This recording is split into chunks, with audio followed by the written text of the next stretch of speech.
BJP के वरिष्ठ नेता और पूर्व नेता प्रतिपक्ष राजेंद्र राठौड़ ने पूर्व मुख्यमंत्री अशोक गहलोत और नेता प्रतिपक्ष टीकाराम जूली पर पलटवार किया।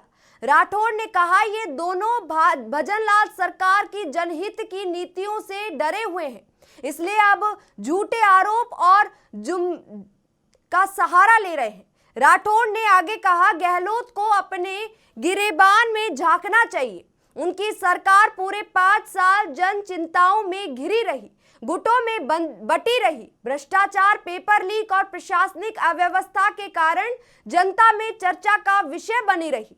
मीडिया से बातचीत में राठौड़ ने कहा कि गहलोत का एसआईआर में 25 से अधिक बीएलओ की मौत का दावा तथ्यों से रहित है। उन्होंने कहा कि यदि गहलोत के पास इसका कोई प्रमाण या सूची है तो उसे सार्वजनिक किया जाना चाहिए।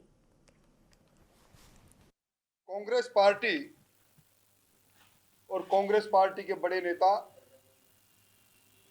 अशोक गहलोत साहब और प्रतिपक्ष के नेता टीकाराम जी जूली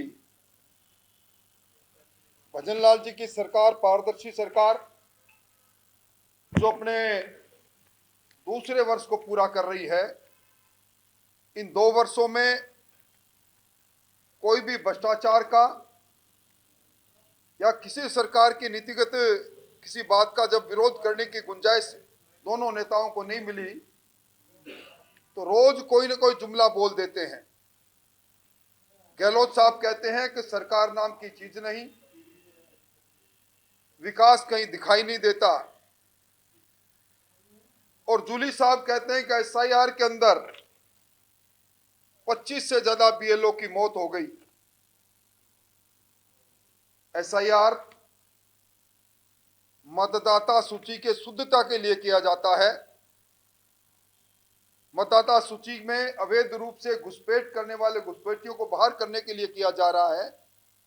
कौन से 25 बीएलओ की मौत हो गई, अगर उनके पास कोई सूची है तो निश्चित तौर पर उनको जारी करनी चाहिए। गहलोत साहब को सरकार इसलिए नहीं दिखाई देती कि उनकी सरकार के अस्तित्व पर पूरे 5 साल तक जन चिंता रही, टुकड़ों में बटी हुई सरकार रही। उनकी सरकार जन चर्चाओं में रही, भ्रष्टाचार को लेकर, मतभेद को लेकर, पेपर लीक को लेकर। अब ये पारदर्शी सरकार, और मैं समझता हूं कि किसी भी पिछली सरकार और वर्तमान सरकार की जब तुलना होती है तो सरकार ने जन कल्याण के लिए कितनी राशि का खर्च किया, बजट में कितना बड़ा प्रावधान किया।